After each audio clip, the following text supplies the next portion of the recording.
Well, good afternoon. Thank you for joining us for our webinar today. We're going to give it just another minute or two as people are still joining us.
All right, well, for the sake of time, we're going to go ahead and get started. I did this presentation last week in a 45-minute session, and I'm going to try and fit the same amount of information into a 30-minute session and actually do it in like 25 and leave room for some questions at the end.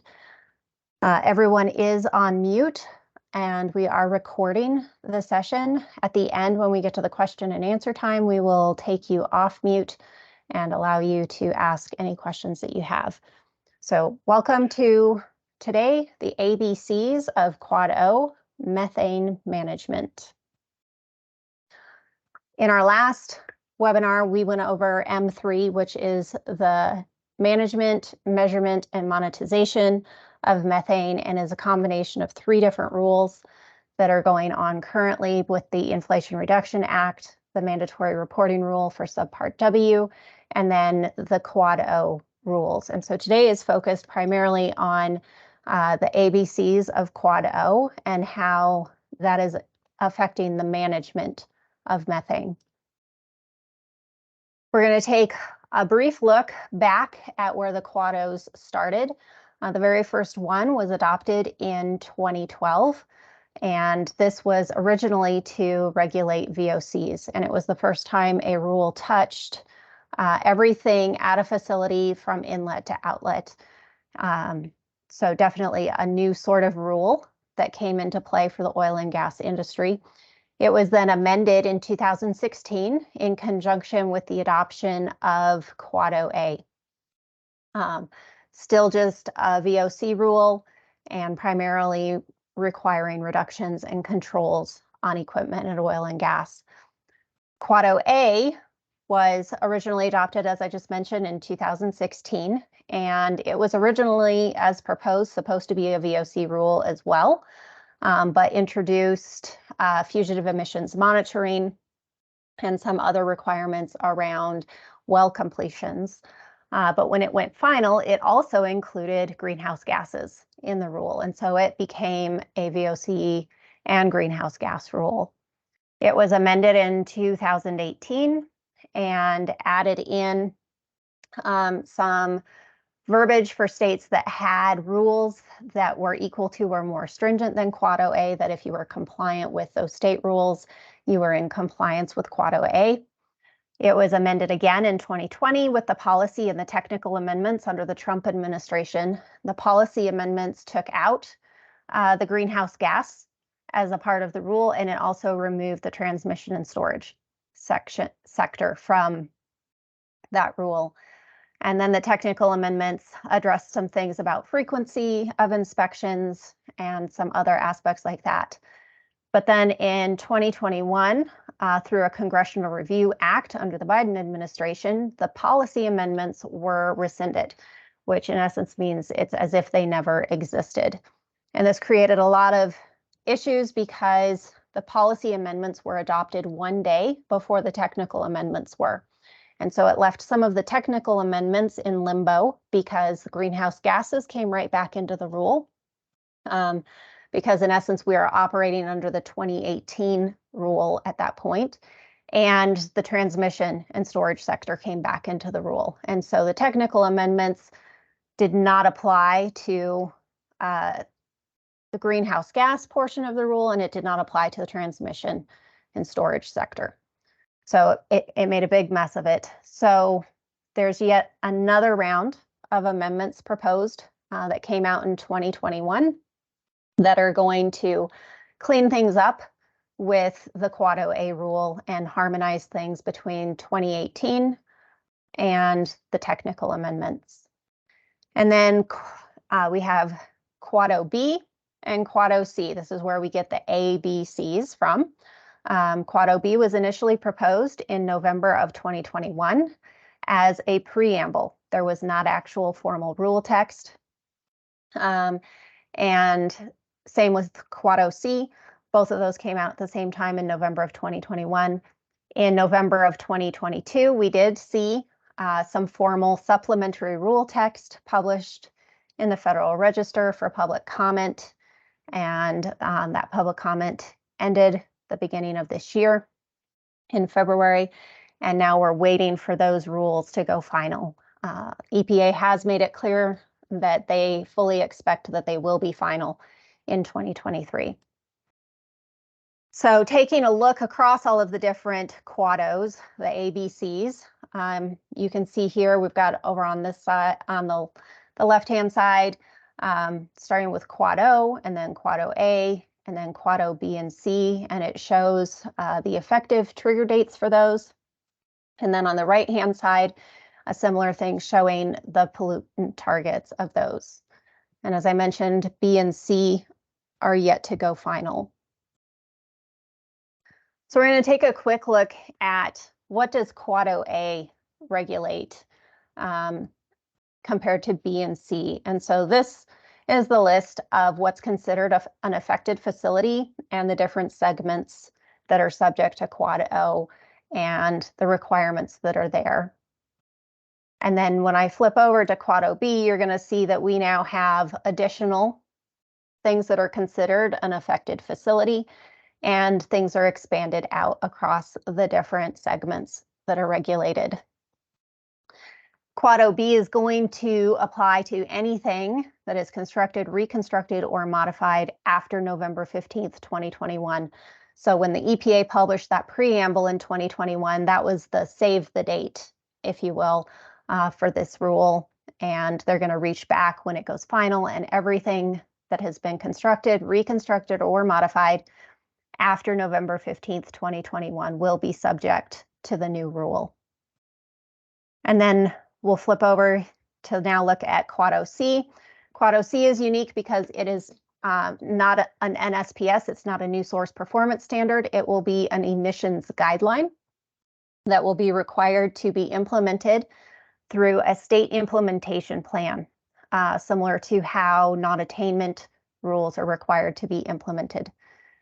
And so we're going to see this roll out a little bit differently and a different timeline. And this is going to impact everything that was constructed, reconstructed, or modified on or before November 15th, 2021. So it's going to impact pre-Quad O, and Quad OA facilities. This is a methane-only rule. It's specifically targeted at greenhouse gas emissions. And the states will be required to then implement at a minimum the requirements that are outlined in the model rule text that was provided in November of 2022, or to write their own rule to submit for approval from the EPA. So we're going to take a quick look at what's new and what's added from Quad OA. Quad OA has been around for a long time, since 2016. And as an industry, we've gotten pretty familiar with it over those several years. But some new things to be aware of coming with the B and C rules are the super emitter program, some definitions, new definitions of well sites and centralized production facilities, the addition of requirements for associated gas from oil wells, requirements for liquids unloading, zero emission pneumatic controllers and pumps at all facility types, requirements for dry seal centrifugal compressors, annual flow rate measurements for rod packing, and AVO inspections. So quite the list of things that are being added and expanded within Quad OB and Quad OC. I think one of the ones that's of great concern to the industry is the super emitter event, and that is defined as a quantified emission rate of greater than 100 kilograms per hour of methane. And this is a program that third parties can participate in, qualified third parties, and using various forms of technology and monitoring. If they detect those emission rates greater than 100 kilograms per hour, they can send a notification to the EPA and to the owner-operator of the affected facility. This will be made publicly available on a website that is being put together by the EPA. And when a notification of one of these super emitter events is submitted, it then triggers a 5-day time frame for the owner-operator to initiate a root cause.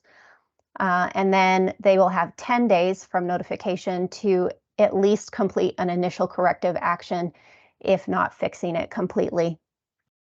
And then within 15 days after completing that initial corrective action or attempted initial corrective action, they must submit a report. And if it's not fully corrected, the report must include a plan for how the issue will be fully resolved and a timeline for resolving it. And again, these reports, the notification and the reports will all be made publicly available on a special website through the EPA.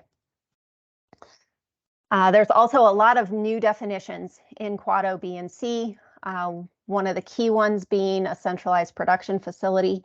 As you can see here, it is a very lengthy definition. And for those of you who are attending, you will get a copy of the slide deck and a copy of the recording of today's session. So you'll be able to have this for your reference so that I don't have to read all of these definitions. There's also changes in the definition of a fugitive emissions component. There's quite a significant change from the definition in Quad OA to Quad OB and C for this. And then they've added a new definition for fugitive emissions, which is not included in Quad OA. And under this new definition, it says that any indication of visible emissions observed from a fugitive emissions component using optical gas imaging is considered a fugitive emission. And the thing that is missing from all of the definitions of fugitive emissions within Quad OB and C is normal operations. So venting due to normal operations and actuation. So that's of concern as well. I know it's been brought forward in public comment that that's missing, and we'll see how EPA responds. Some more definitions. So in addition to the centralized production facility, there's also another definition of a facility that includes major production and processing equipment. There's a definition for small well sites, and then wellhead only well sites. So, and I want to do a comparison look at compressor requirements. Previously, it was really only compressors located at compressor stations that were subject to these requirements, and the requirement under Quad O and Quad OA was that rod packing be replaced every 3 years or every 26,000 hours of operation. That's changing under B and C, and they're adding in the centralized production facility as an affected facility for compressors, which is why it's important to go back and look at that definition of a centralized production facility, since these are impacted by Quad OB and C. And now instead of just that standard every 3 years or every 26,000 hours, an annual flow rate measurement must be taken of the compressor or the manifolded compressors to determine a leak rate. And if that leak rate exceeds 2 scuff per minute, per compressor, it's going to require the rod packing to be replaced. So there have been some questions about how the compressor applicability works, and I do want to point out that well sites do remain exempt from rod packing requirements under Quad O, B, and C, just as they were under Quad O and Quad O-A. It's just the centralized production facilities that are also being pulled into that. And then again, just that difference between replacing every 26,000 hours or 3 years to doing the annual flow rate measurement to determine the leak rate, which will then trigger the rod packing replacement. And all of these rules do have the alternative option to route to a process instead of following the rod packing replacing requirements.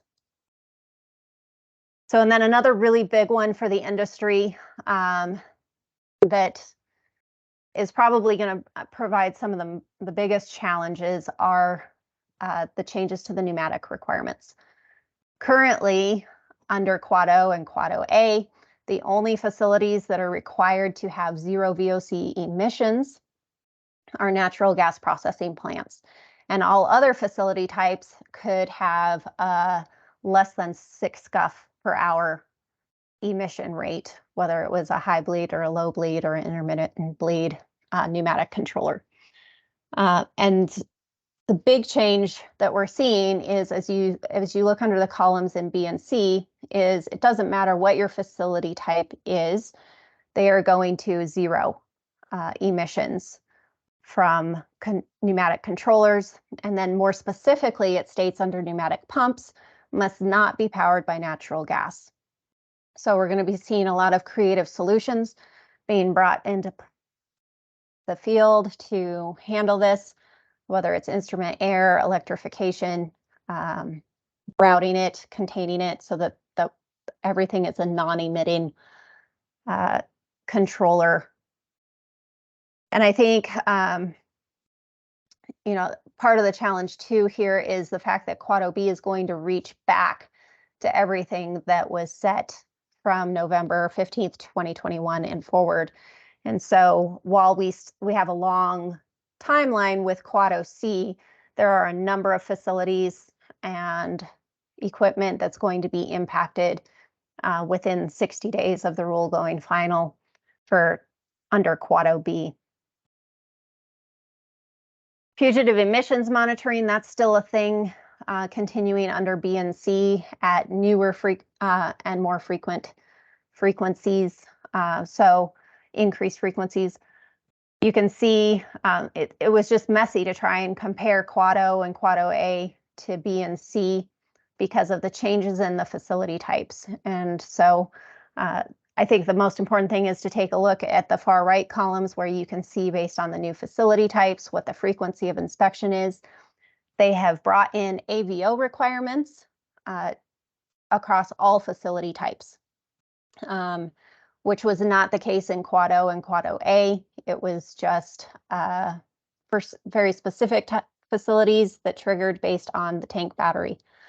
And now it's AVO across the board. Thing to note with this is that when it discusses the auditory, visual, olfactory, the AVO requirements in the rule, you don't have to do it that way. You have the option of using any other detection method after the initial survey.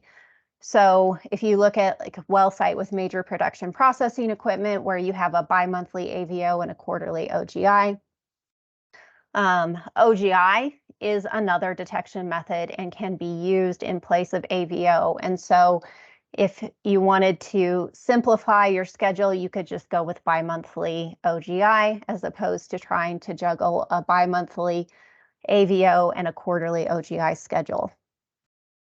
And then probably a simpler way to discuss it would be the wellhead with 2 or more wellheads, where it calls for a quarterly AVO and then a semi-annual OGI. The way we're interpreting it based on the verbiage in the proposed text is that those semi-annual OGI inspections, so the 2 inspections for the year, fulfill 2 of the AVO inspections because OGI is another detection method. So you could do 2 AVOs and 2 semi-annuals, and as long as you're keeping them roughly 90 days apart, you would be able to only do 4 inspections instead of 6 inspections over the year. Annual reporting, of course, is going to be a part of the new B and C. Reporting for Quad OC will happen through the states because this will be implemented through the state implementation plan. Quad OB, there's discussion about it being on the same frequency and reporting timeline as Quad OA, which would be fantastic, but it will be messy from the standpoint of the initial reporting period. Compliance period will probably not be a full year's worth. So we'll just have to see how that plays out. But this slide shows roughly, based on the rule, how that'll play out, what that initial compliance period will be, and when that first report will be due. And we'll just have to see when that annual reporting due date ends up landing.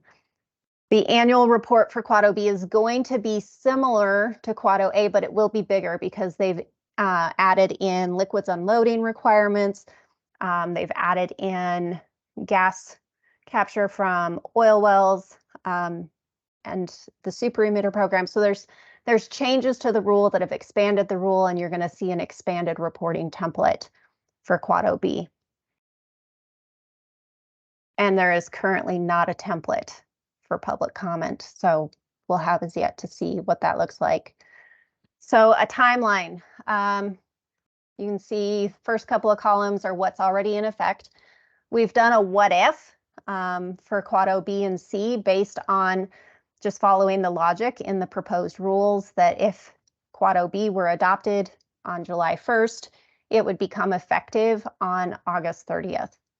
Or if it was adopted October 1st, it would become effective November 30th. So 60 days after publication is when the rule will become effective for Quad OB. Quad OC has a very long timeline to it. And so once it's adopted, each state will have 18 months to submit their plan to the EPA for approval. And their plan can include up to an additional 36 months for compliance with the rule. So roughly 4.5 years from when that's adopted in the Federal Register before it will be fully effective across the different states. As always, there's way too much to cover in a half-hour webinar. We just touched on some of the highlights of these things. It is recorded, like I mentioned earlier, and we'll provide you with the slide deck and the recording for your reference. But we did want to provide you with, we've been putting together some other documentation and helpful tools as we try and stay on top of all of these rules. So if you're interested in some additional resources, you can click the QR code and receive all of the different things that we've been working on. It will also sign you up to receive updates to these rules as we know more and as they go final. And with that, I did manage to leave 5 minutes for question and answer time. So I'm going to ask Audra to take everyone off mute. And so if you have a question, you can either drop it in the chat or you can come off mute and ask.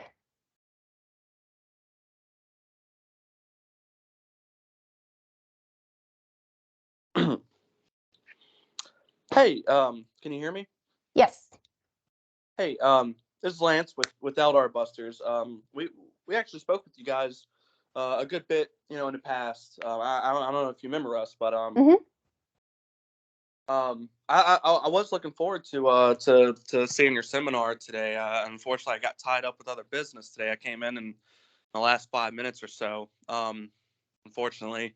But I was wondering if there'd be a way. Are y'all planning on doing this again in the near future, where I can maybe try to see it again, or? Yes. So there's a couple ways you can. I'll be sending out a link to the recording of today's webinar so that you can access the full thing. and that link will go out sometime next week, and you would have access to it that way. Or if you want, you can reach out. I'm going to be posting my contact information. Here, we'll switch over to that. You can reach out to me, and we can actually look at setting up a webinar for you and your company and do it an internal one for you all. Okay, yeah, that might actually be really good. That would probably work best for us if that is something you offer. Mhm. Yeah, no, definitely. I guess then what I'll probably do is I'll probably just keep an eye out for the recording coming out soon. Okay. And then if I still have any questions after that, then yeah, I'll contact you and see if my brother and I can discuss things a little further with you. Because currently we do Quad OA at one of our sites right now, Mhm. for Eldar with Method 21 and all. But we've been seeing a lot of people talking about Quad OA constantly, and we just haven't really been sure why. It's just been another regulation like any other. We have a site. It's determined they're under Quad OA. We Mhm. did that appropriately in Skybridge and moved on, and we monitor as according to all the requirements. Like, we haven't understood why yet everyone is like, why it's such a hot topic, and that's what we're trying to find out. If I'm hoping there's not something we've missed, but it sounds like there with Quad O there's just it's a lot of like OGI stuff. Is that the Mhm. case?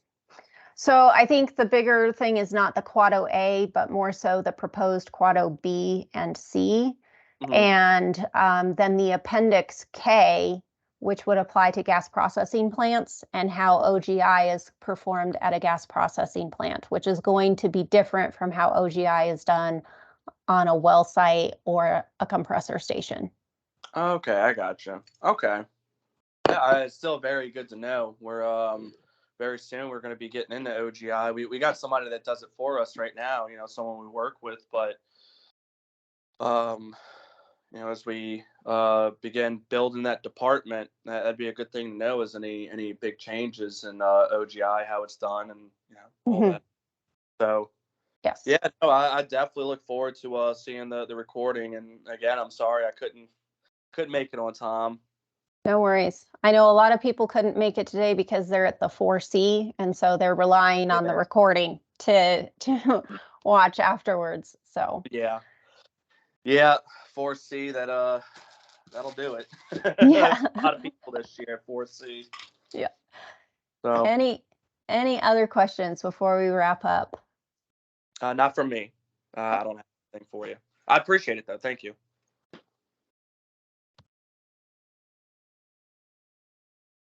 All right. Well, if there aren't any other questions, my contact information is there. Feel free to reach out if you have something that comes up afterwards that you would like more information on. And like I said, it's recorded. We will be sending that out sometime next week for you all. And as always, feel free to reach out with any questions that you have that are unique to you and your situation. Thank you all for joining. We appreciate it. All right. Look forward to talking to you soon. Thanks.